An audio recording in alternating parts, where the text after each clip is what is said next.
Hello and welcome. I'm Kevin Decker, and before we get underway with our event today, bringing a world of experience to U.S. local governments, I want to take a moment to thank our patron members, as well as our organizational members, which is an ever-growing list, which we are very thankful for, as we could not do this or any of our other programs without their continued support. Speaking of other programs, next week we have our ALN Summit, about sustainable value creation from infrastructure asset leadership.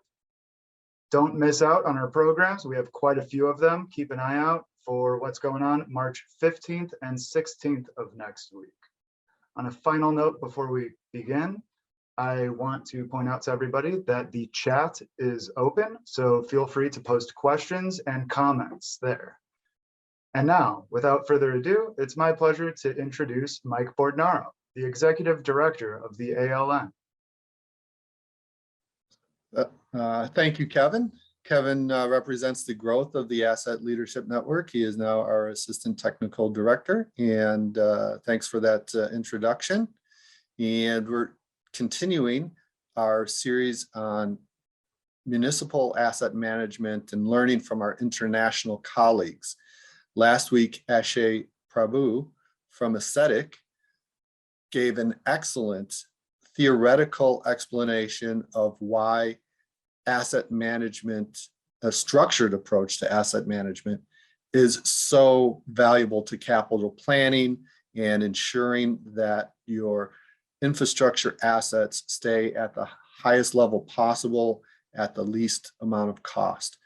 There are highlights from the video from last week from the presentation, but the entire presentation is available, and Jim Dieter has said it's one of the best explanations for asset management and capital planning that he has seen, so definitely check that out. And today, Ashay has brought us Michelle Walker, who is the city manager for the city of Greater Geelong, Australia, and we're moving from the theoretical of last week into the real world benefits of a structured approach to asset management for your capital planning and for your infrastructure. Michelle has a long background in asset management. She has been an asset manager for multiple Australian local governments for 11 or 12 years. Prior to that, she has been a consultant, an international asset management consultant. And prior to that, she worked for the Australian federal government in asset management. So she bridges the understanding of the connection between federal and local asset management activities. We're really excited to have this discussion with some slides between Ashay and Michelle. So I'll hand it over to Ashay at this time. Ashay? Thank you, everyone. Yes, following on from last week, the topic of strategic asset management. Like I said, after health, perhaps the only element that has got more zeros behind any number than anything else in the world. And when you talk about these trillions and trillions of dollars of infrastructure assets that are getting consumed at even 1 or 2% a year, that number is quite staggering in terms of our ability and our capacity to continue to pay, to replenish, to replace, rehabilitate, maintain, etc. So we can continue to deliver those services. And I take you back to that same point again, where an average municipality in the US has a replacement cost of about $2 billion, which means if it got wiped off the planet, that's the amount of money that will be required to put it back into place. And that $2 billion gets eaten up at a phenomenal $40 million a year, which equates to about $10,000 by the time we will finish this session. And these are the sort of numbers that strategic asset management practitioners are grappling with. And the question then becomes, if the funding I've got is only $6,000 per hour, or not $40 million per year, but maybe $30 million per year, then how do I make sure that I spend that 30 in the wisest possible way So I end up with the least amount of assets that are below an acceptable threshold. And this is where the work that Michelle has done across the Australian landscape in a number of municipalities has been quite thought leading in terms of helping these organizations go down that path. The path of spending money better to get a better outcome in the future. And we're all aware of the infrastructure report card in the US. At the moment, our infrastructure grade sits at about C-. So the question and the problem that we have to solve is really about how do I get from a C- back to a B+? How do I make sure the C- doesn't become a D+? And how do I make sure we achieve more with less, like we had to do here in Australia, with only 4 million taxpayers back in 1995, when this type of methodology emerged, and a significantly vast infrastructure, we had to come up with concepts and methods to do more and more with less and less. And that is the purpose of today's topic, which links in with the Biden IIJA, with $1.9 trillion being provided for infrastructure from water and sewerage through to broadband.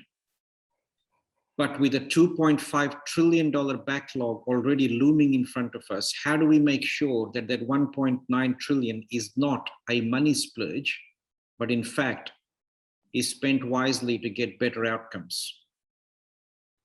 And on that note, I now welcome Michelle to the session. And Michelle, how about we start with you taking us through the Australian journey of how this evolved and how strategic asset management over a period of time became a way of life. Thanks, Ashay. Well, look, thank you so much for inviting me to be part of the session today. It sounds like a really exciting time for you guys over there where you're at with your infrastructure management journey. And so it's wonderful to be here. Now, let me just share my screen. Oops, not that one. You don't want to see my reminders. Sorry, let me just focus a little bit. Here we are. That's a nice way to see a day in the life of an asset manager, Michelle. Meeting with the engineers later on this morning to talk about our road management plan. So, sorry, now I'm focused. So what we were going to just step through, I think in the first little section, Ashay, was what it was like, what happened, and then what we did when we were facing those challenges. So for my own part, as Ashay indicated, I've been working in asset management in Australia in local government for the last 10 years. Before that, I've worked in infrastructure management around the world, primarily in roads, and I actually was very fortunate to spend some time in the States looking at, put it in view mode. Working in the States, looking at your road maintenance and concession contracts and the way you manage your infrastructure, your road infrastructure over time. So I had the opportunity to work in Washington, DC and in Texas, and it was one of the best times of my life. So it's lovely to be back in conversation. So what it was like for us back in around 2008-9, when I first moved into local government asset management in Australia, I worked across North Queensland, Western Australia, in the Pilbara, in the desert, and in Sydney. So a lot of the councils I was coming in contact with were small, had very little resource, but were faced with a pretty daunting situation. These organisations were siloed largely. The finance team would be very, very separate from the engineering team. Even within the engineering team, the bridge engineers would have a completely different way of managing from road engineers, from the footpath management team. They'd all have their own data sets. It would be in separate spreadsheets. It was just really fragmented. We perhaps had 20 columns of data, or potentially, maybe not even that, across these silos. There were, essentially the finance team would have completely separate registers to the practitioners managing the assets, which was not good. So what we're reporting on and valuing as our assets was not necessarily what was actually on the ground. our budgeting and planning was essentially whatever we had last year, plus or minus whatever percent. There was really, it was year on year. There was really no long-term planning around it. We really had, other than potentially pavements, where we always had, our SMEC models or our pavement models, we didn't really have any clear sense of what our backlog was. Our infrastructure gap was just an unknown. Valuations pretty much all done by, entirely all done by finance, and it was based on historical costs. So whatever you paid for the asset and then depreciated over time, which was potentially a long way from what the real value of the asset was. And we've had some asset management plans in some places, but it was very much template based and tick the box. So as you know, Ashley, that was pretty much where we were back then, and it was not ideal in terms of our long-term planning and sustainability. Yeah, which is no different, Michelle. I've seen you speak at several conferences and papers you've presented. It was kind of like everywhere you've been, you've had to think about reinventing wheels until you came to a point where you said, hang on, it doesn't have to be this way. So what was it that changed the Australian landscape and shifted to a more consistent and progressive strategic asset management? Yeah, so essentially what happened across the industry, it wasn't that we had a moment of blinding light and fell off a horse and sort of turned around another direction. There were some big changes that happened in our industry, which really put shockwaves through and woke us all up. So one of those was this PricewaterhouseCoopers report that was done back in 2006. So the National Financial Sustainability Study for local government. That report found that about 10 to 30% of our councils would not be sustainable in a 10-year period. Like, we literally would not have enough money to fund roads, to fund drainage. And that really woke us up. The other thing that happened was the introduction of this fair value AASB 13 and 116, which essentially said historical cost accounting is not giving us a good enough understanding of what the value of our asset stock actually is and how much money we need to spend on renewing it.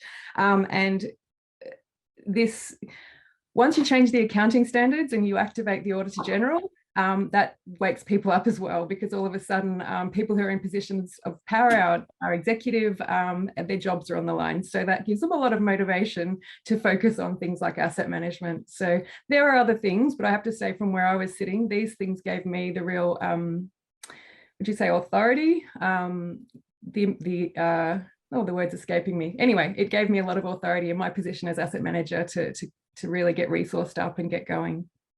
It kind of gave you a mandate, is what you're saying. Mandate, thank you.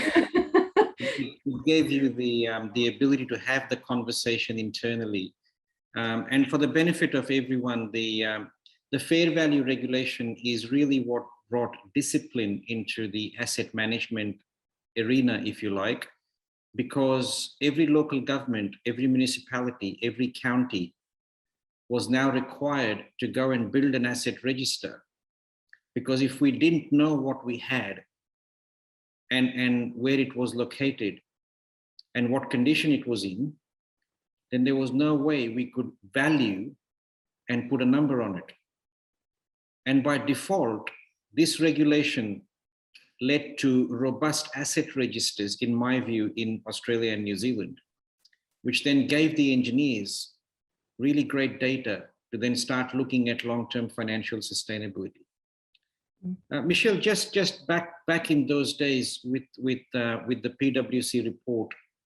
Sorry, Ashley, can I just add another point to that? Sorry, before we move on, just with regard to the register. The other big change in that register was that now we had to componentize assets. So you couldn't just put a building on the register. You had to break it up into the key components, so the roof, the walls, floor, whatever. Break the assets up into like parts that would actually deteriorate in a similar way. So that was, as you can imagine, that's a lot of work, and a lot of councils, you would say, probably actually across Australia, are still coming to terms with that.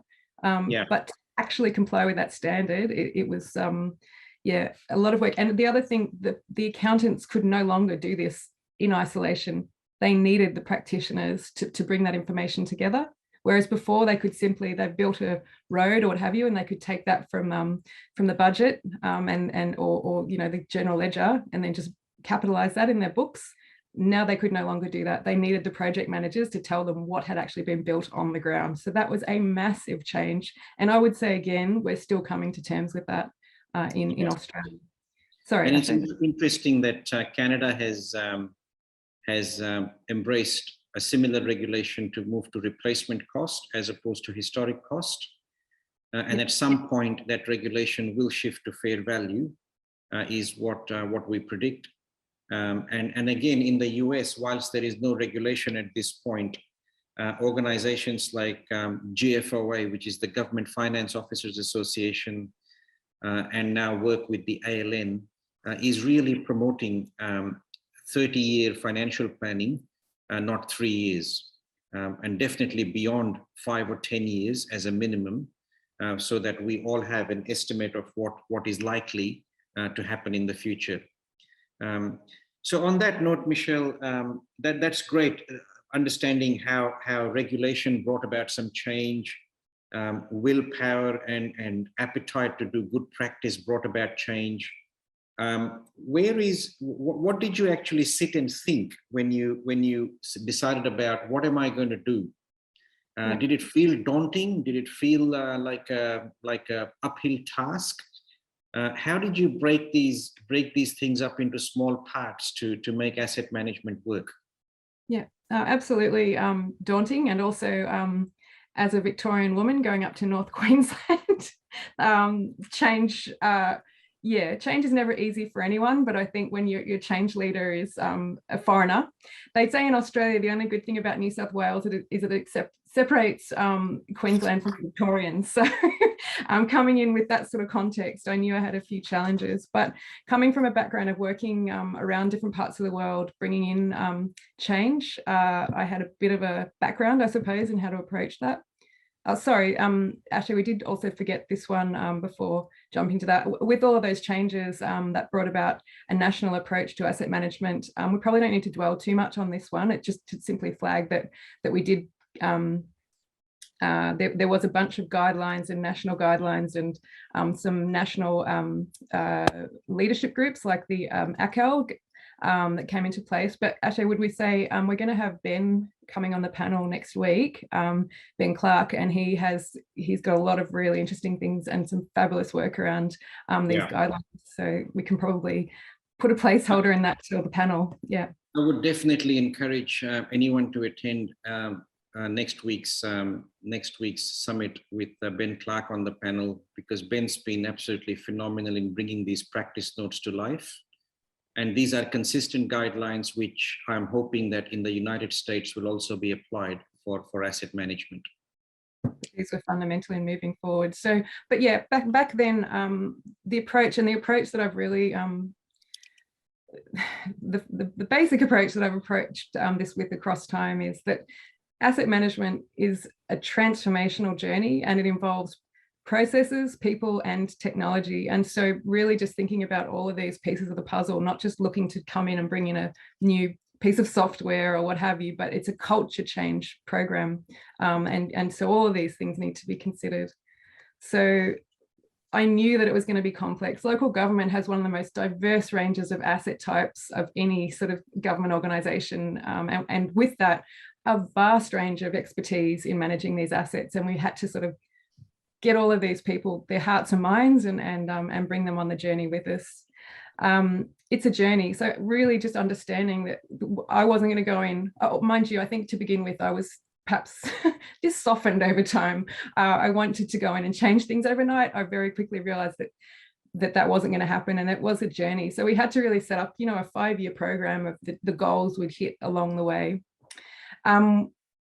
One of the first things we did was really using, what you might call a gap analysis or a maturity model, which I have a slide later to show you an example of that, to really have a look at where all our strengths and weaknesses were, where our key risks were, so that we could really target the key risks and also pick up the low-hanging fruit early on to get some wins on the board, and very much not wanting to reinvent the wheel. So I did a lot of work trying to find other people around the country who've been working in this space as well, whatever tools we could grab, like our practice notes that could really give us a boost. With regard to people, getting in, well, as we mentioned earlier, a lot of these changes to the accounting standards, we already had the attention to some extent of our leaders, but I think sometimes it was like, just get it done, you know, just make it go away.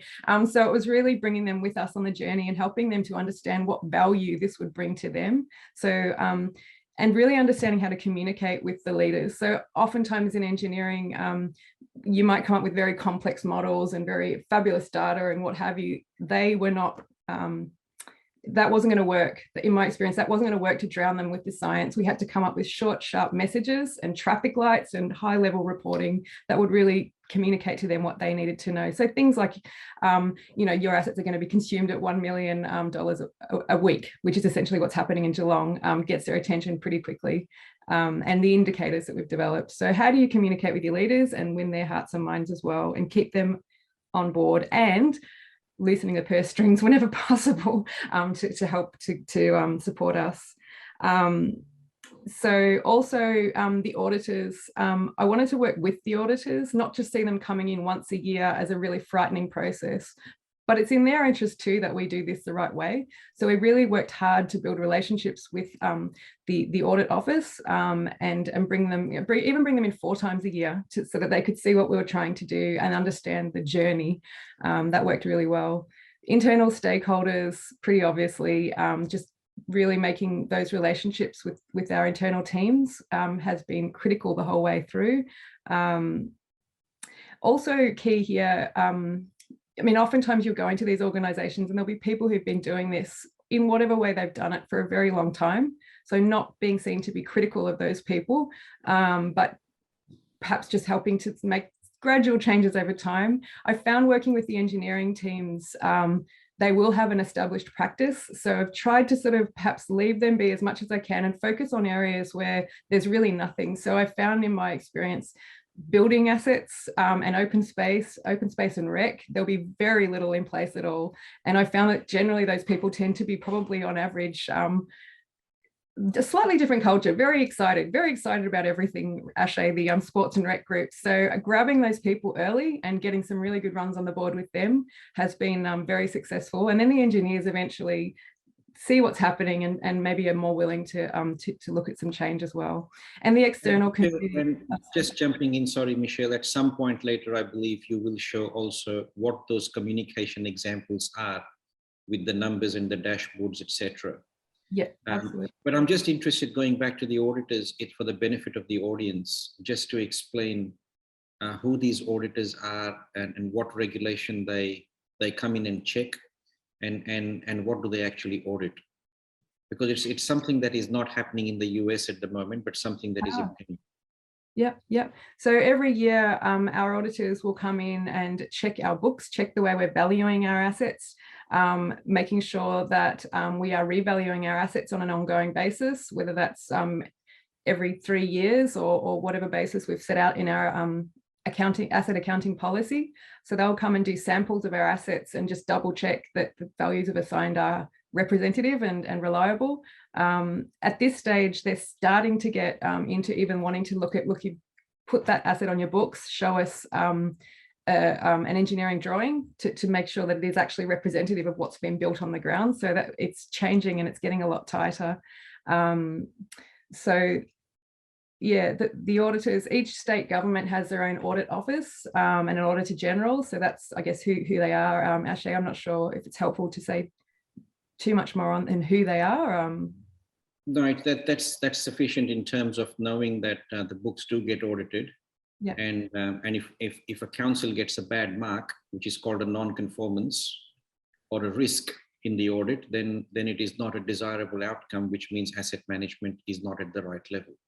Yeah, so I did have experience in, as you remember, Ashay, up in Mackay, where my role was created because the director had actually lost their job because it was qualified for not doing this work, for not capitalizing or bringing onto the books assets which they built across the year. the auditor drove into the council on a particular road that had just been newly constructed and looked for it in our books and it wasn't there. So that, yeah, that didn't go too well. So again, very strong motivator for getting processes and systems right when that happens. So is that enough on that one, Ashay? Yeah, please, yeah. And the last point just there is the external community, which I found invaluable, just making connections with other local government people around the country. We have a few tools in Australia which have been awesome. Asset Mates, which, you know, it's more like an informal sort of forum where people post questions and respond to those questions. So, but yeah, just really connecting with your friends and your buddies and your external community has been invaluable along the way. And the technology, so data and systems, look, there's so much we could say here, Ashay, about both of these things. Data is the foundation for the work we do, and systems where we put that data and how we collect it also are very, very important in this journey. Not all systems are the same, obviously, so doing your homework and being very careful about what systems you're buying, what you're using them for, is very important. The data itself, though, I guess we wanted to spend a little bit of time talking about data because that can probably be one of the things that can seem very daunting. However, oh, sorry, that's our maturity assessment. I can come back to that later if you really want to go into it. But this is one of Ashay's favourite slides. So, Ashay, I might let you speak to this, but I guess it's just to give you some comfort around this question of data and collecting data and getting on the journey to holding the data that's going to serve you. Yeah, it's about the thousands of organizations that I've personally had the privilege to work with is really about asset management maturity being the horse before the cart. And you can see here, as Michelle flicks through, that the asset management maturity shifts like a train from Gen 1 to Gen 2. And Gen 1 is kind of very basic information. Organization is generally unaware of the long-term implications. Not all the assets are in the books, but there's nothing wrong with that because we have to commence the journey with what we've got to bring people on it. But eventually, as we evolve and get into Gen 2 and Gen 3, where the data becomes more robust, but more importantly, our internal stakeholders, which is finance, the community planning department, the accountants, and the engineers, along with the operations depots, are all coming together in sync, where the budgets are based on what is required in the future, not last year plus or minus 5%. And generation 4, once you cross that line and the train moves forward, you really get into the station, if you like, at the next slide flick, where you can start to use that information to now start consulting with other stakeholders outside the organization, where you can consult, collaborate, and then finally empower the citizens in the decision-making process. But the really important thing here is you can't, and we can't, as a community, start to go out and consult with the citizens before we have actually come to the informed platform. And the reason for that is, unless our own maturity internally is mature, and we're able to articulate the options for the future, like Michelle will describe in a few minutes, we're not able to go out to the community and start talking about what to trade off. So please, this is a journey, this is not a race. This didn't happen overnight. And like they say in life, after 10 years of hard work, everyone is an overnight hero. And this is exactly what asset management is about. It's about just building those blocks slowly, but not waiting for generation 4 to just fall out of the sky. It's about getting there progressively over time. And I think, Ashay, what we've generally found is, with regard to that not waiting, you know, asset data is expensive. If you want to go out and hire contractors to go and survey your entire roadwork network, or your bridge network or what have you, but you have experts, no doubt, in the organization who will understand have a sense of what condition these assets are in. So even at the most basic entry point level, doing a desktop assessment of what's out there, and this is what I had to do in the Pilbara, basically get a whole map of where all the bridges are, and literally some 5 highlighters highlighting from worst condition to best condition, and then put that in a model like that. And that was a really good starting point, and it was a day's time of that expert. So that you know, you can start with that, Ashay, and that it's better than making the gut reaction. We'll just spend this here or spend that there. You're actually using your experts. It's about having the evidence to display the argument or the case. So how did all this come together, Michelle? How did you commence? Commence that what in any given council, or or Geelong for that matter? Yeah, let's go through your journey. Shall we jump into Geelong? Yeah. Let's go through your journey. Planning the Geelong story. So this is Geelong. So I'm very proud to be talking about my hometown on this sort of stage. It's a beautiful city, and I hope that you may get to visit us here at some stage. You'll be very welcome. This is our waterfront district, which is, as you see, very well utilised, and an asset that we spend quite a bit of time figuring out how to keep in a good condition.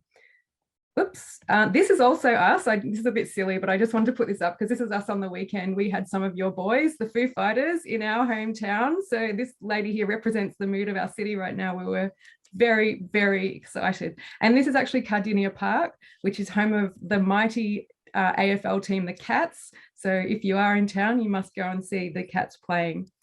So this is our waterfront area. We have a population of about 250,000, and we have a lot of people visiting us each year. We have an area of 1,252 square kilometres. So it's big enough, not huge, but big enough. And we cover, the coast. We have regional, we have urban and built up areas. So we cover the whole range of asset types and sort of urban rural settings. And we have massive growth going on. So we're predicting another 100,000 to be coming into our city over time. And COVID's certainly accelerated that growth with people leaving Melbourne and coming to us. And we're about 40 kilometres from Melbourne here, just down the bottom, and down south in our country, down the bottom there. And if you've seen the movie Point Break, the beach, Bells Beach, was just about here. So that's where we are and who we are. And this is our home office. Well, it will be very shortly. We're just building that at the moment. So that's another big asset that will take some managing.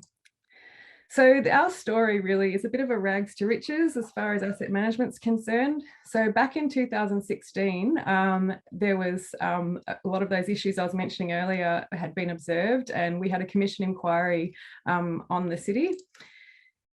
The commission basically found that we lacked a lot of things, frankly, but certainly our strategic planning, asset management and financial planning were insufficient around our ability to look to plan for our city's growth, a massive growth, that we needed this long-term planning and integrated strategy for the next the 20 to 30 year horizon, which would be critical to guiding our investment decisions. And didn't pull any punches. We weren't making evidence-based choices. Hang on, let me just go back one. And this year, which I really want to draw your attention to, our asset management was fragmented and incoherent. So that's a pretty low base to be starting from. So where we came from that story, though, is last year winning this Excellence Award for Asset Management. So yeah, really proud of the team and moving from that 2016 position of being very sore and wounded to getting this last year. So it's been a journey.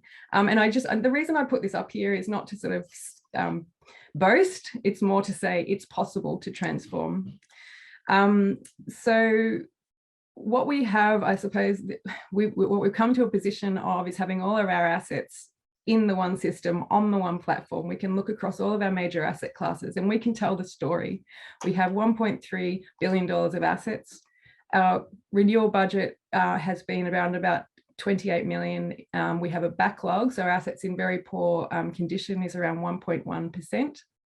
And what we've done with our models is we set this up, these displays based on advice from our finance team in terms of what our councillors would find helpful to see. So seeing that across time. So if we keep spending at our current rate of spending, our backlog is going to go up and up and up. And that's just 10 years. You don't even want to see the 20-year profile with the current spend. We're able to then put this through our models and look at what a proposed budget might look like. And look, you can see then over time that backlog, it's still going up, but it's not going up as dramatically. And then we can look at what a desired budget position here. So again, it's doing it's looking a lot healthier, but you can sort of see under, if we kept spending at the existing spending levels, our backlog is going to rise to 5% of that $3.1 billion worth of assets. Whereas under this proposed budget, that backlog is going to be held more around 2.2%. So we now have the ability to see that. It doesn't force anyone to make a decision, but it certainly means the decisions our councillors are making are informed and they know what they're buying for our future generations. And what just that on that note, Michelle, from an American perspective, we've got the $1.9 trillion being provided for the infrastructure gap or the infrastructure deficit. That deficit is already 2.5 trillion per ASCII and growing at about $500 billion per year. And that $500 billion, for the purpose of the audience in the US, is kind of akin to what Michelle is saying here, is our 1.1% will grow to about 5%, which is not acceptable. Similarly, $500 billion going to about 1 trillion or 1.5 trillion is not acceptable. So the question then becomes, how do we spend what we've got so we can keep it as low as possible? And that is the essence of what we see here. This is great. Thank you, Michelle.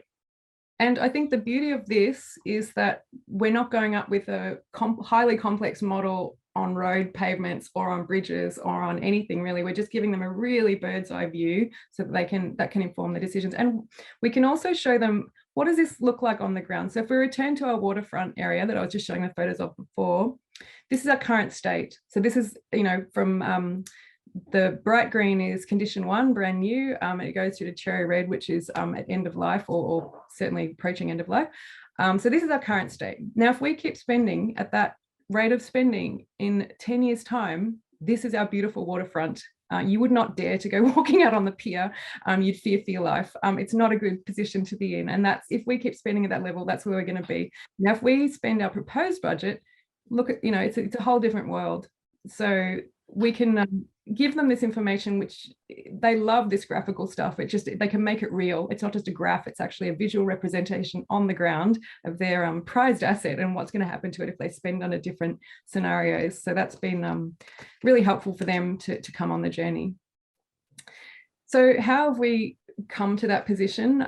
I was really keen to take a very strategic view in our project management. So breaking up the work into these 3 streams. So working on our governance and culture. So having our asset policy and plan in place and our roles and responsibilities clear, and essentially, and our project management framework. So sorry, this is a very busy slide, and the slides will get sent out, so you'll be able to look at this at your leisure when it comes to you. But essentially all I want to point out here is we have a steering committee that meets quarterly, and that has 4 key directors on that steering committee.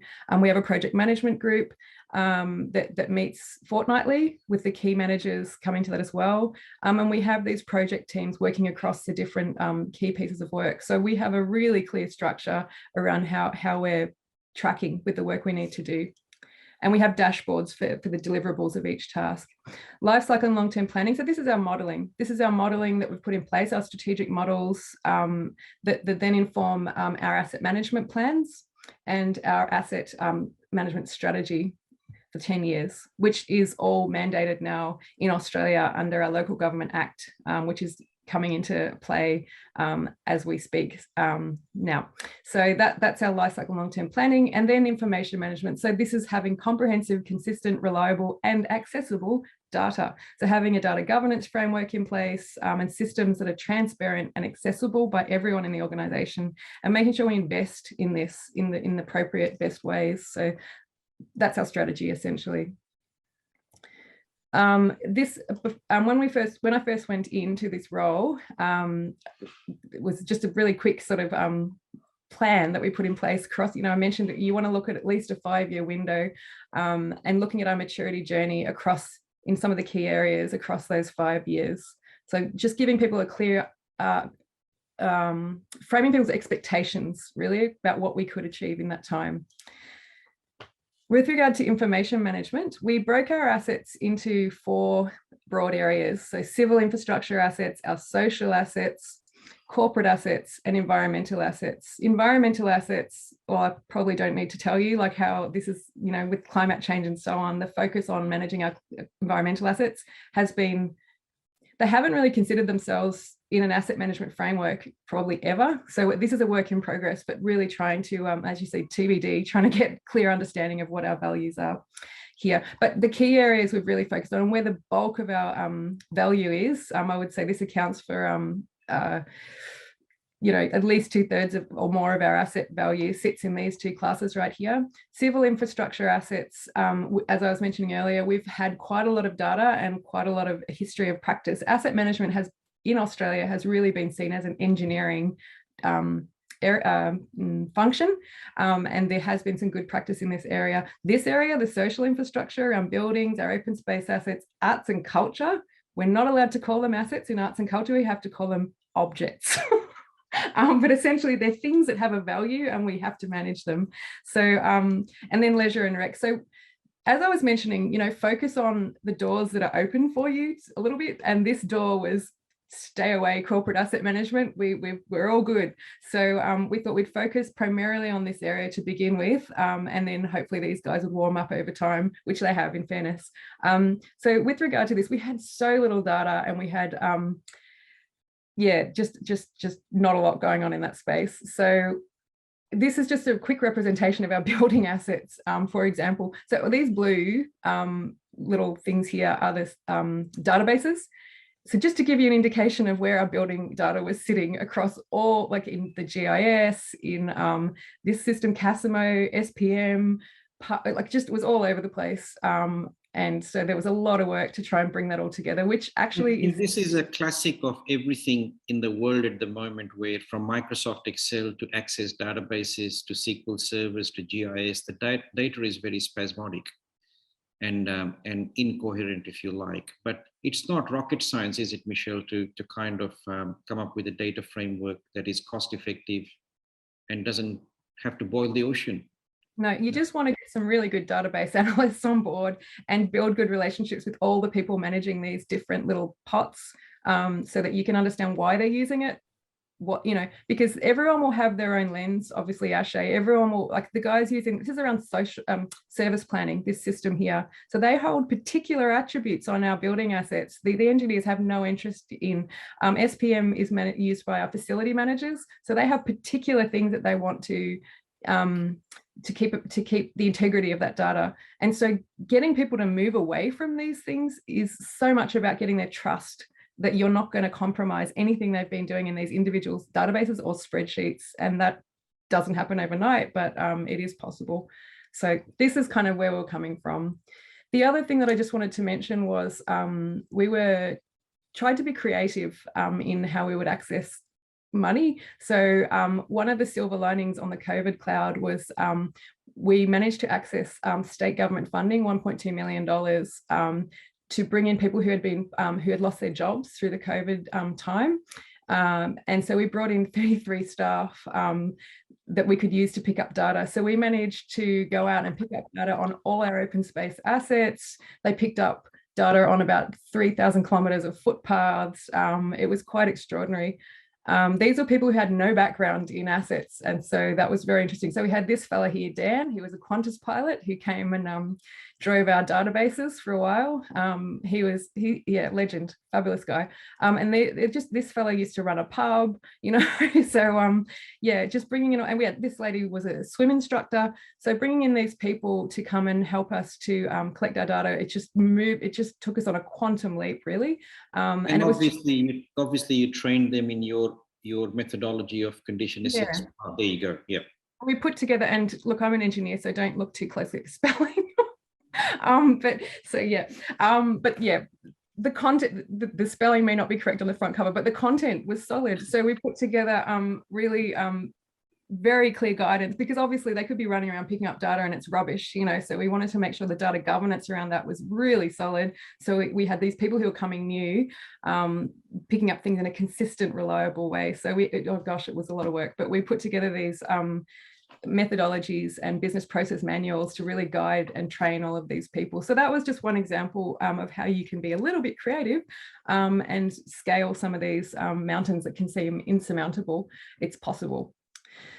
So look, I don't know, Ashay, if I need to say too much more about the strategic modeling, but essentially it's so powerful. I don't know, you can't really say enough. Once you've got that data, you put it into the models, you work with your stakeholders, you start looking at which assets are more or less critical. You're basing your long-term projections on service levels, not just how your assets are depreciating. It's what condition do we want to hold these assets in over those 10 years? What's important to the community? And that's what these figures are based on. And then providing that to your councillors in a way that is clear and they can understand what's going on. So we've managed to unlock that entire renewal, that entire infrastructure gap. So they've funded an additional about $20 million over the 10 years. So, and you know, we're not a rich council, you know, so but they don't want to create that backlog for future generations. So it's been an extraordinary journey, and through the power of these strategic models. So here's a question, Michelle. Let's just say I'm a small county. I am really resource strapped. I don't have a lot of funding, and I can see these green boxes on the left-hand side. I assume they are your individual asset management plans, and that's terrific, which over a period of time you've got built for each asset class, which is exactly what Canada is saying the Canadians governments have in Ontario have to do. And this will be in the US at some point. But I'm a small county, I don't have a lot of money. I look at this and I feel, my God, how am I going to get there? Do I wait until I have all the data, or do I start with what I have with some of these classes and then do my best with the ones I've got good information for? How do I proceed? Yeah, no, absolutely don't. I mean, you know, if it's at all possible to get started on the journey, get started. And as I said, start with, there will be people in the organization who understand, well, I assume, but generally in my experience, there are people in the organization who know what their assets, they know what the condition the assets are in. And even starting with a desktop assessment of those conditions can get you off the ground. Yeah, I think get started, start with generation one. That's very much what we're doing with our open space assets. So we've gone and collected all this data, which is fabulous, but it's generation one data, but we want to get it in the model and run it. The way we've valued those assets, we're still working up our understanding of unit rates. So what does a skate park cost? You know, we have some data, but it's immature data, but we wanted to put it in and get started because once you have this sort of presentation, like you have to list your assumptions, you have to make it clear what it is and what they're looking at and the assumptions around it. But once they can start to see this, people get excited and they get interested and they want to get on board. So I think it starts to generate its own momentum, Ashay. Yeah, so what you're saying is that the journey was not about being super accurate to start with, but about getting on that train so you could then present the information to seek more funding and spend the current money wisely and improve this over a period of time. That's terrific. Yeah. And that's been a journey, Ashay, as you know, with our engineers, because they're and I'm an engineer, so I absolutely have empathy for it, but wanting to get everything 1,000,000,000% to the 0.001 decimal point, you know, like correct before they'll take it out and show it to people. But meanwhile, the world's moved on. Budgets get locked in. People are making decisions on where to spend money from gut feeling, you know, so better that they have this information, even if it is in a not entirely mature state, I think, to help guide those decisions. So great.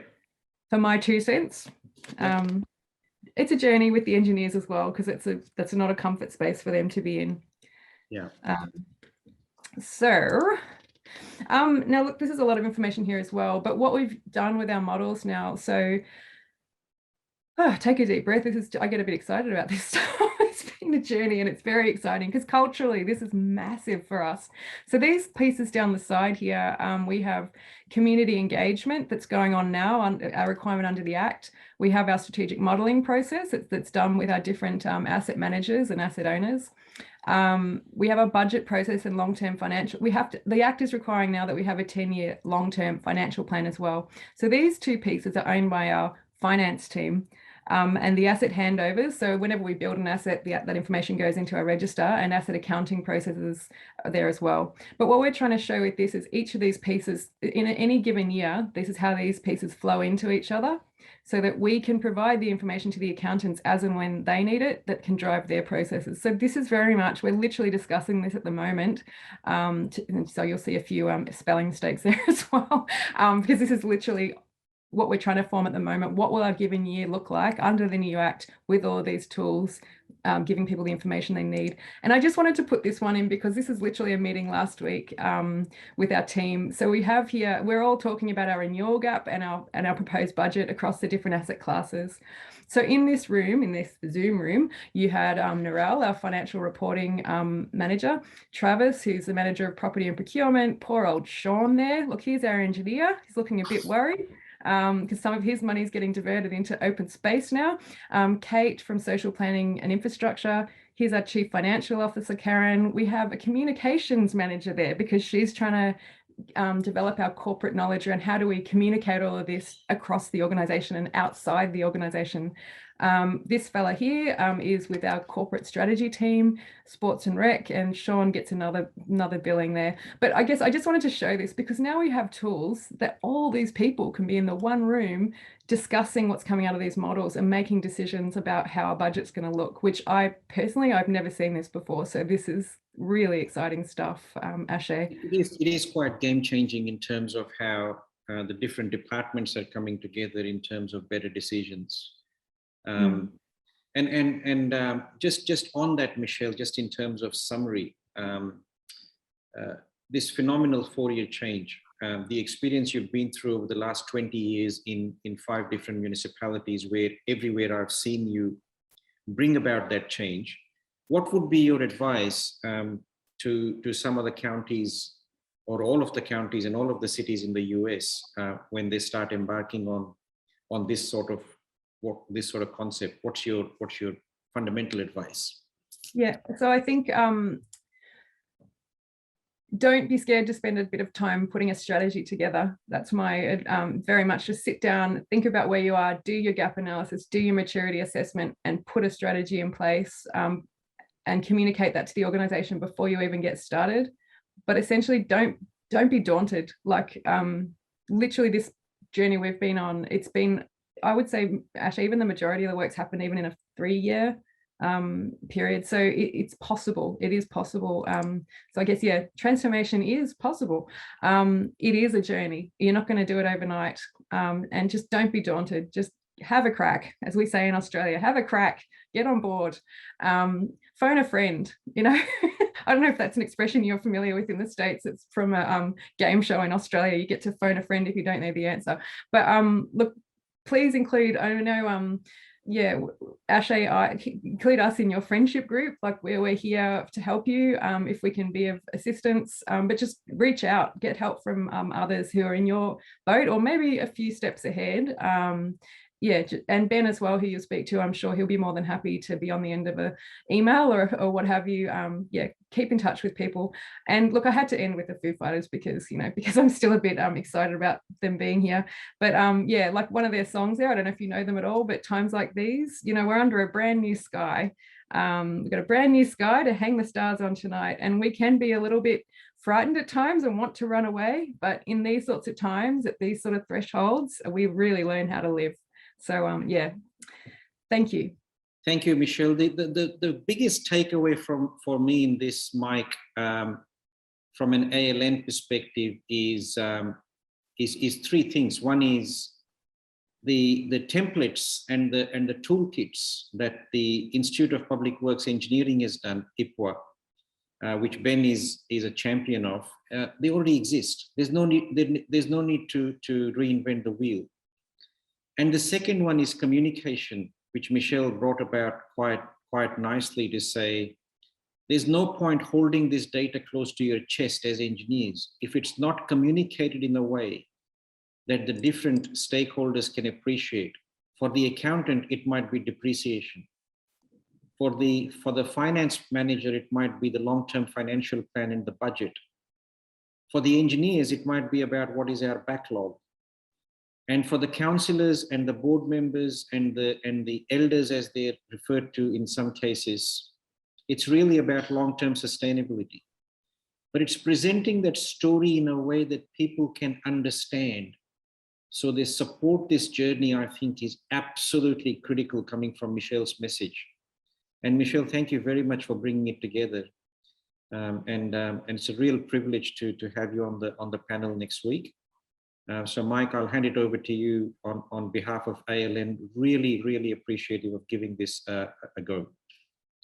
This has been spectacular. I thought it was going to be unprofessional for me to be in a car, but I ran out to the car so I could engage with you and say, of course, it's perfect to end with the Foo Fighters. It's times like these that we need asset management. And when we go to Capitol Hill, we say, we don't have a problem, we have a solution. And it seems crazy to think that the people who are facing the daunting tasks, Prabhu, you're hired as an ALN facilitator. You know how to ask the questions, you know how to move things along. It's been great. Everyone is daunted. And we do need to phone a friend, and we have phoned to Australia and we have found wonderful friends there. So thank you so much. We're gonna go overtime for sure. So for people who need to go because they're only allocated an hour, we have this recorded and you'll be able to catch up on it later. But I know it's early in the morning, so I know you don't have other meetings. Thank you for getting up early for this in the first place, by the way. And Mike, will you give a bit of a rundown on the summit as well, just in terms of, yeah. Yes, exactly. So this is a preview to the summit so that when we're talking next week, we have a solid understanding of what is possible. And our summit is starting off with the Michigan Infrastructure Council, which is the first of its kind in the US. It's through the Michigan Department of Treasury. So they're funding asset management, training, and education. That's spectacular. We're going to be talking about federal asset management from the Government Accountability Office. We're having another international panel that Michelle is going to be on and Ben is going to be on. Kevin, if you could make Ben a panelist, then Ben can join us in the overtime. And then we have a transportation and infrastructure roundtable also. And what we're trying to do is show the federal agencies that are writing the rules and regulations for the distribution of the Infrastructure Investment and Job Act funds, that they should include things such as have an asset management plan and the other examples that Michelle has provided.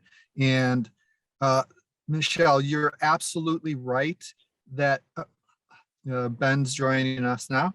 That I've never seen a picture like the one you had where all of the different people are involved in the asset management call. And Jim Dieter, ALN CEO, has been saying for years,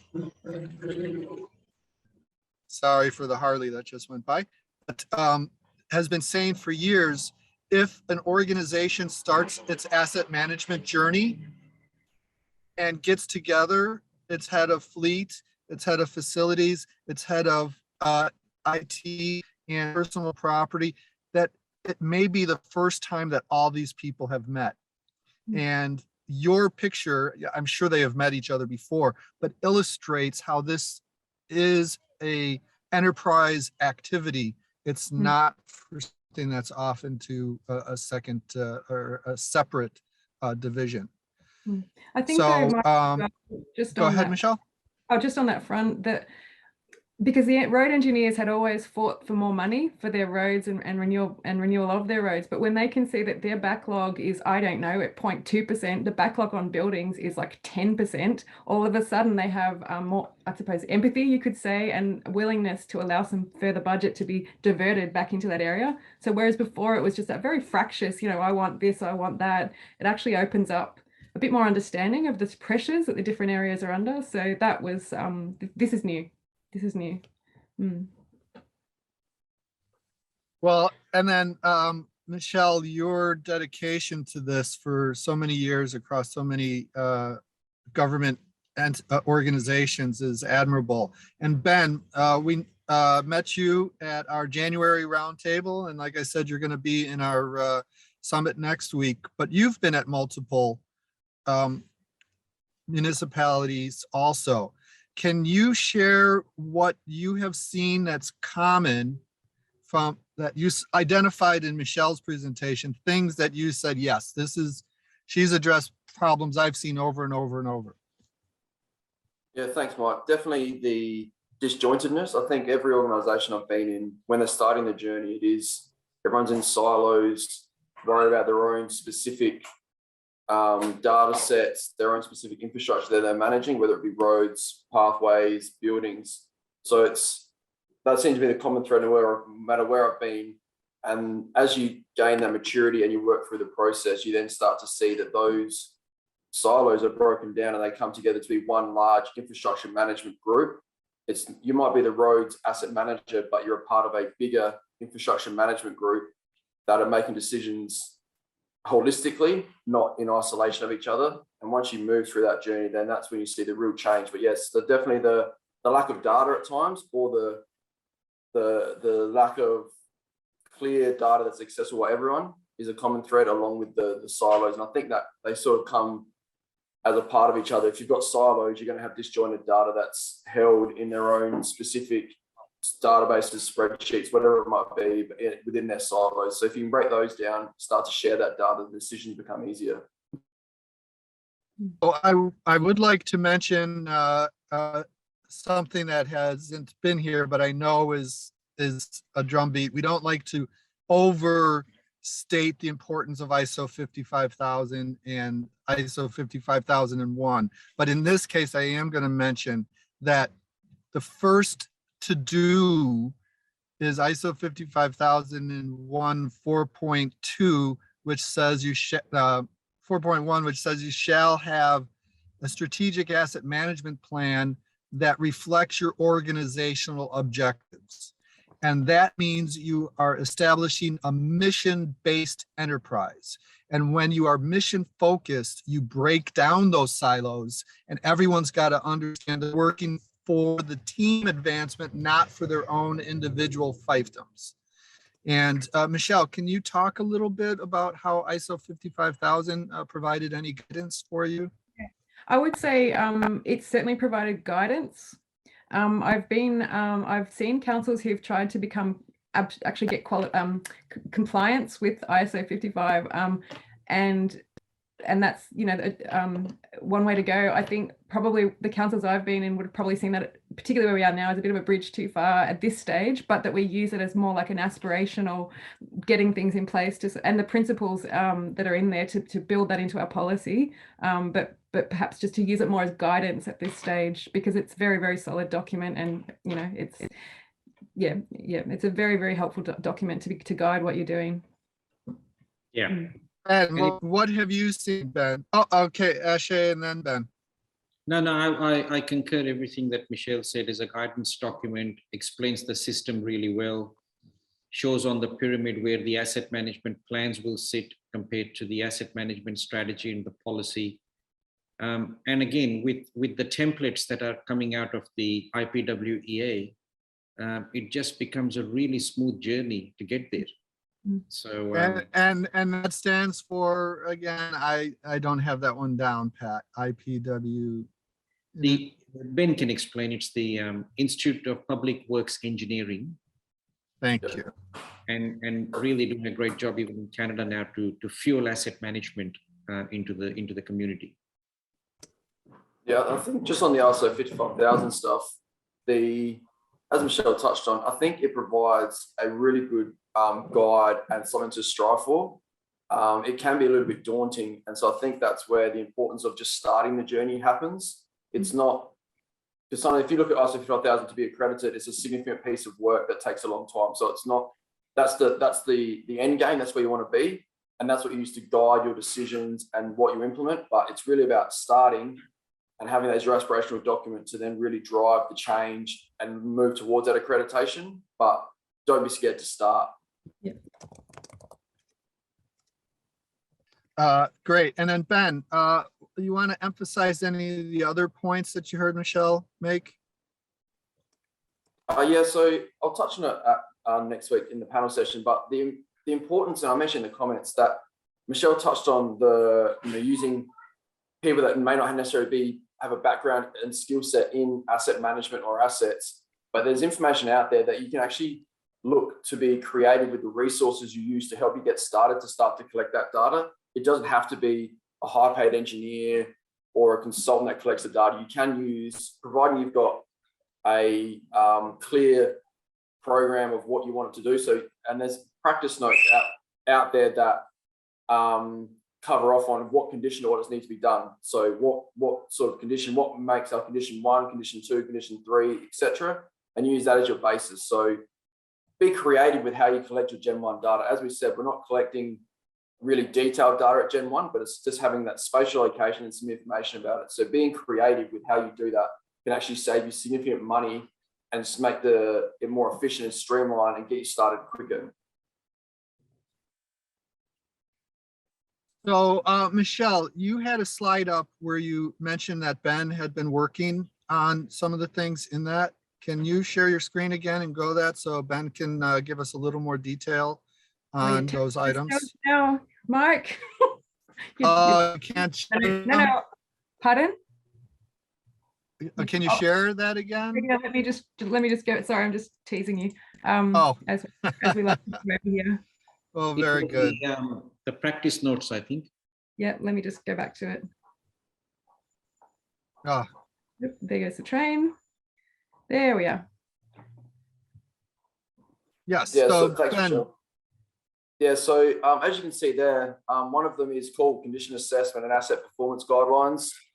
There's condition assessment, and there's been for roads, and there's one for footpaths and cycleways. So they're available, and they basically can set out how you undertake a condition assessment with all information on a particular asset class. So the one with the yellow background with the spike there is about how to do a condition assessment on footpaths and cycleways. So if you have no idea where to start or even what to be looking at, these documents here provide that basis to get started. And then as your data, and particularly for your local area, change and you understand it better, then you start to customize it to make it your own.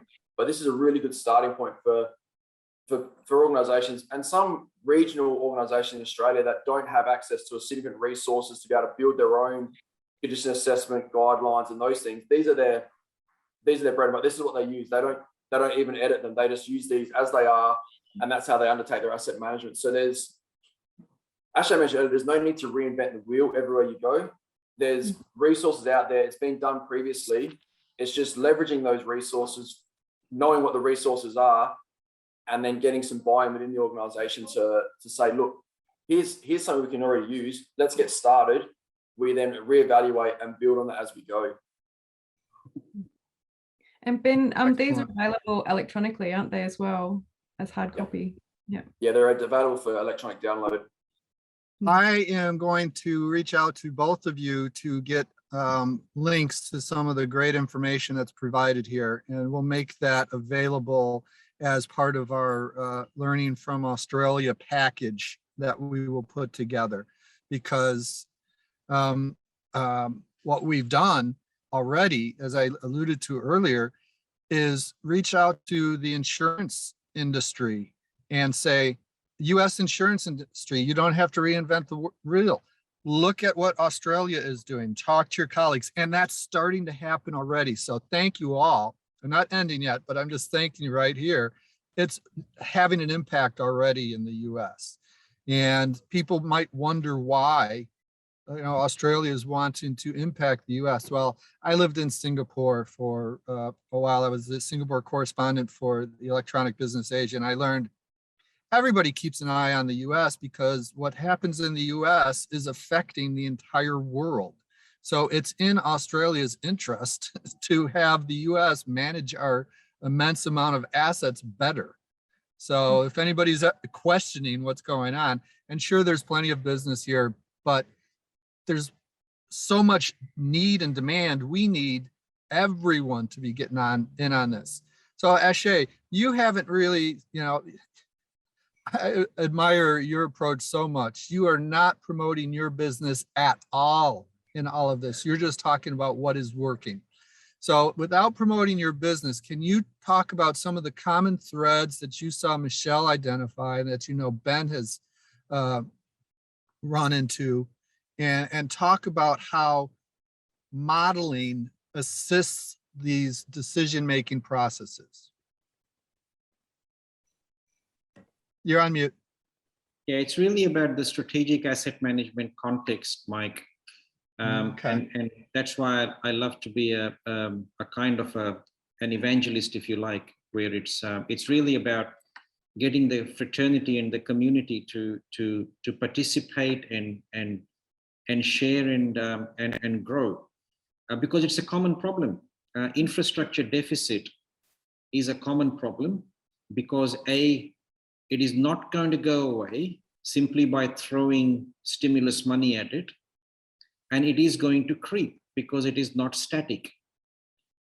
But we have an opportunity as a global community, when Australia is at B+, America is at C-, parts of Europe are at C+. As a global community, we have an opportunity to make sure it doesn't get into the D and the E. Because when assets get there as a majority, then the only hope is to keep throwing more money at rebuilding it. So the real game here is about how do we have and share information that allows us to do more with less? How do we practice strategic asset management so we get there quicker without having to write our own methodologies and manuals? How do we learn from those that have matured, like for example, wherever Michelle's been, and use those learnings to form communication tools? Because my view is the future asset management practitioner is not an engineer, not an accountant, but rather an accountanteer. And that person is an accountanteer with significantly beautiful communication skills that is able to take the story to any part in the organization to get buy-in. And if we can do that collectively by sharing and using methodologies that have been proven, I think will not only reduce that infrastructure deficit, but will definitely make sure we don't creep into a D-. And that's all I hope for, and I'm here for, and I love doing. Thank you so much. I started a program at one point to try to promote this, the I count. And then a friend of mine has a coffee shop. She counts cups of coffee, and other people in different asset categories can say, I count these things. And it's not an inventory, but it was a cute way I was trying to figure out how to have everybody count in the asset management journey. But anyway, Michelle, you had said something very interesting about the start, where you wanted to try to do everything up, pull back. And to me, it talks to culture and how to get the culture to, slowly warm up to this. And if you could talk about how you've experienced that in multiple organizations and follow up after, right? Yes, sorry, Mike, I kind of missed a little bit of that. But I think essentially you're asking how we approach the culture change Yes. issue. Yes. So I guess it's probably a lot of learning through pain. Learning through making mistakes. As I mentioned probably earlier on, trying to push for things to move a lot faster, because technically these solutions aren't, there's complexity, but then, the technical part is fairly straightforward, but it's getting people to come along on the journey and engage is probably where the most energy needs to be spent. So look, essentially, like as I was mentioning, there are people who'll be early adopters who will come on board and just grab it and run with it. There are others who perhaps are less keen and potentially, So rather than really putting a lot of energy into trying to convert people who are not who simply need to learn to trust over time, to just let them be, just gently have communication with them, but just let them be to a large extent, but focus on the people who are keen, and get some really good stuff going. And gradually those other ones will start to sort of, to turn around, and look to what you're doing and see that you're getting really good results and gradually come on board. But look, there isn't really a silver bullet to culture change, as you know. It's just it's sort of a journey of building trust, getting good results, and gradually getting people on board. And it's all down to really building those relationships, just spending time with people, showing them that you're trying to understand the systems that they currently have in place, and that you're going to protect the integrity of the work that they've already done, that you're not just going to come in and bring some generic beast to push what they've got out of the way. So I think, yeah, what is it? Seek first to understand. Is it Stephen Covey? Seek first to understand. So go in there and do a lot of listening before you seek to change anything. Spend time with the guys in the field, in the trucks, with the building facilities guys. Just give them your time and give them your ear, listen to them and build that trust, and then have that conversation and dialogue, which, yeah, probably the longer I do this, I probably spend a lot more time doing that and in the planning than the actual, let's just do it. So yeah, and also just really helping them to understand why we're doing it. So let the guys know some of the pressures we're under with, the risk of, audit and the changes in the industry. So giving them a bit of that picture as well. But yeah, just building relationships, spending time with them. And I think, Ben, from what I've heard you speak, I think that's what you've done really well, that you've really built relationships across the organisation with the teams you've worked with. And that's probably I would imagine what's helped you build real success in your work as well. I think, Yeah, definitely. That's sorry, I was just going to say, that's definitely the biggest thing. The bringing people together is how you actually make the difference. Like at the moment, I've been in organizations where the finance department didn't even know where the engineering department sat because it was that disjointed. And so it's just, working with them over time. And it's basically, you need to show them what's in it for them. Why are they actually better off by having a shared relationship moving towards the same goal? And once you can show them what the benefits are, you start to get buy-in, and then you just focus on one particular category. You show the value you get from that, and then you move to the next one. And then it's almost a self-fulfilling prophecy. As they start to see value, they start to jump on board. They start to tell everyone else. And then before you know it, you've got the whole organization all working together. Yeah. Ashley, do you have any culture comments? Me? Yeah, culture is something. Culture eats strategy for breakfast, basically. It's an old saying, and it's a lot.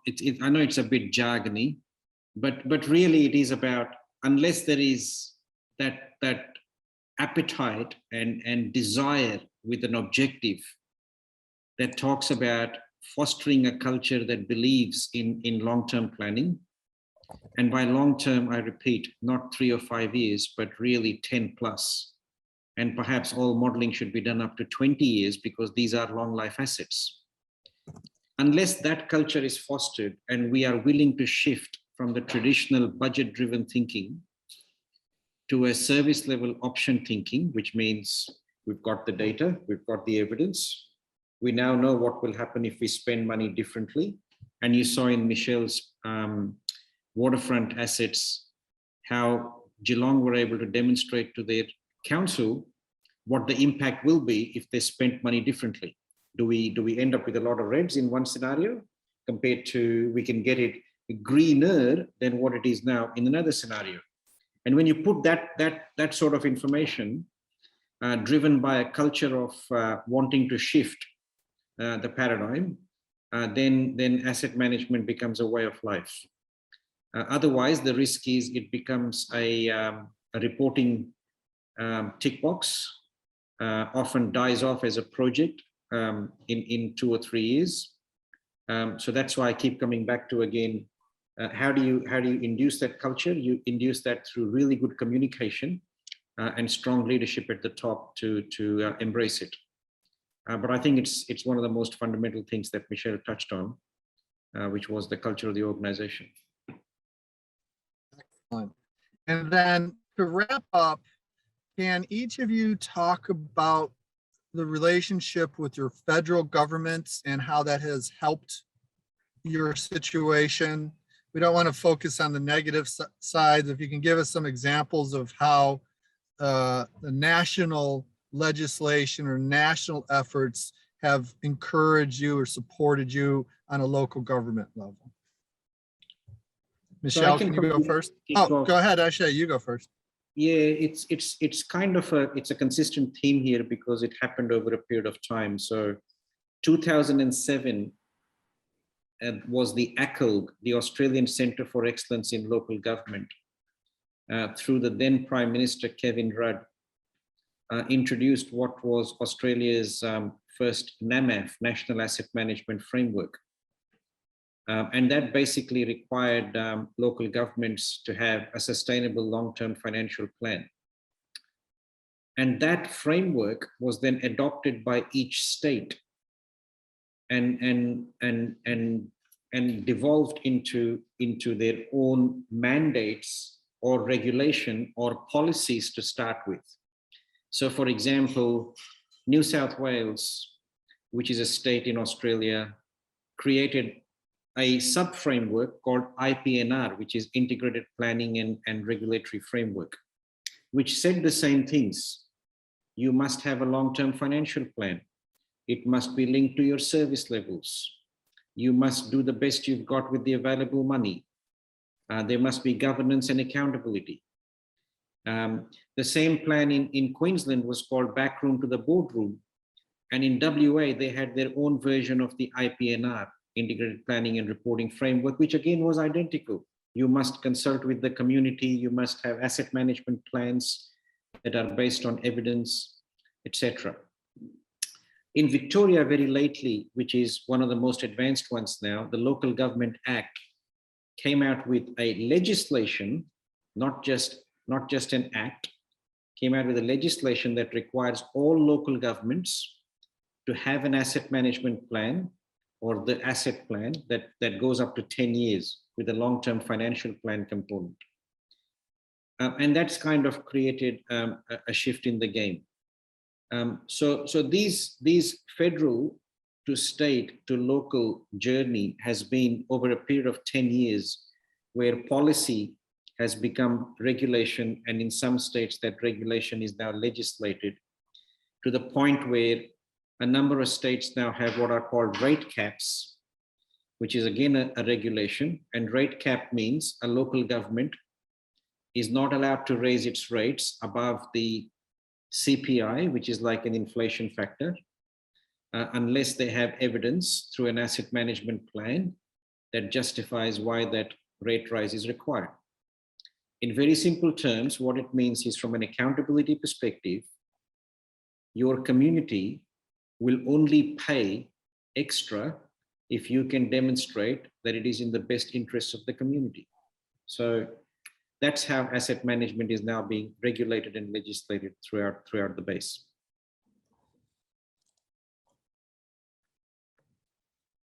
Michelle, if you could now talk about the federal impact on your local activities before Ben talks to you. Yeah. So I think as what Ashay was mentioning, the changes to the Local Government Act, and that's more like state, but I would, early on, the changes that were mentioned at the federal, the ACOG and so on, certainly drove a lot of change and were fundamentally important to helping us as individual local government organisations take a direction in our executive to sort of understand what was expected of us. But more recently, I think that the change to the Local Government Act, I couldn't tell you how powerful that's been driving. Like, I've got the chief executive now, really keenly wanting to know what's happening. We've got resources coming from our communications team, like the lady that was presenting that slide I put up earlier, because we know we have to communicate this as a requirement of the Act. We have to engage with our community, which is, that's it's huge. And if it hadn't been mandated by the Act, Yeah, I actually in the original strategy had that happening probably around 2025, because it's to take these models out into the community is a big step, because it's because of the generational approach, because we know that they're at a certain stage. Taking that to the community is quite daunting, but now it's mandated. So we've had to come up with a way to really to take that forward and communicate the key messages that the community can engage with, and not sort of give them information that they're not going to be able to comprehend, or that's not going to be helpful. So so the Act has made that possible.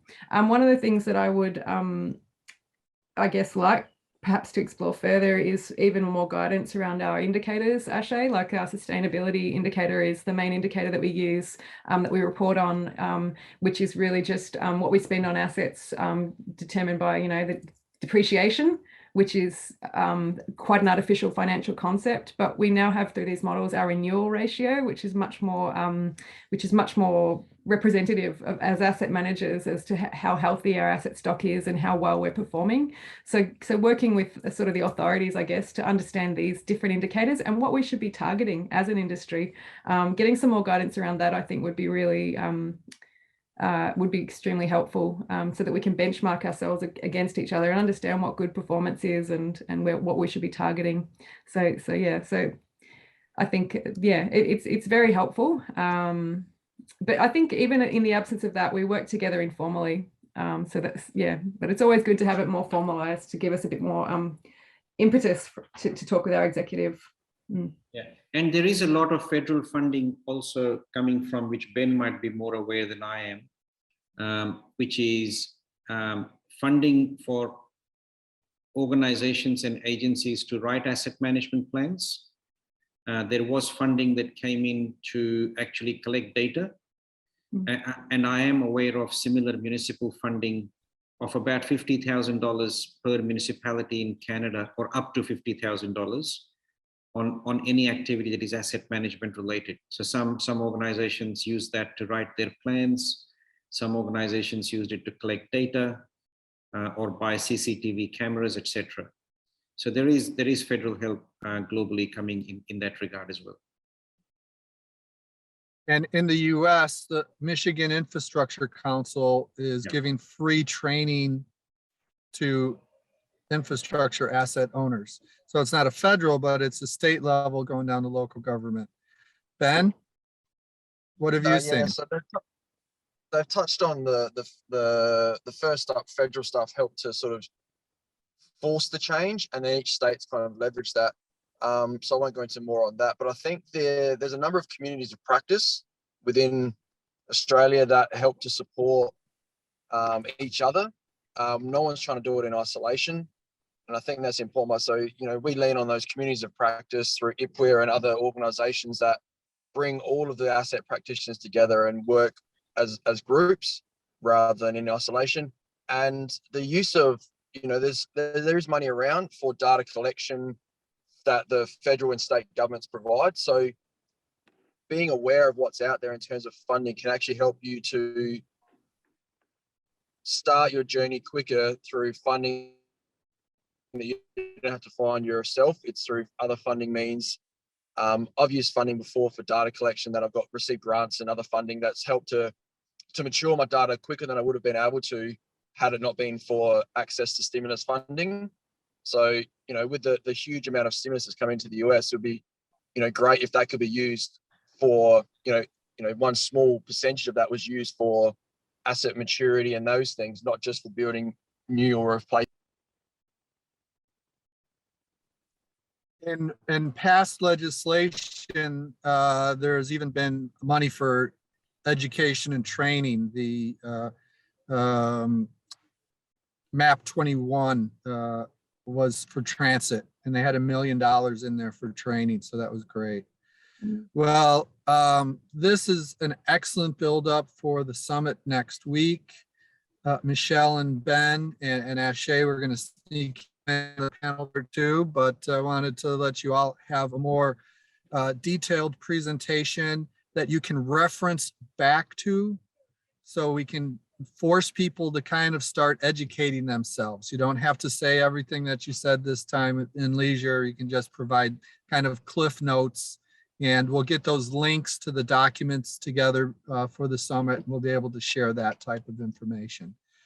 So Kevin, if you can. Yeah, Sure. thank you to all of our attendees and our panelists. Thank you, Michelle and Shay and Ben, for jumping on. Thank you also to our patron members once again, and our organizational members as well. Without their support, we wouldn't be having great conversations like this. And remember to keep an eye out for next week. We have our ALN Winter Summit with plenty going on. So keep an eye on your email for newsletters and registrations. Thank you, everybody.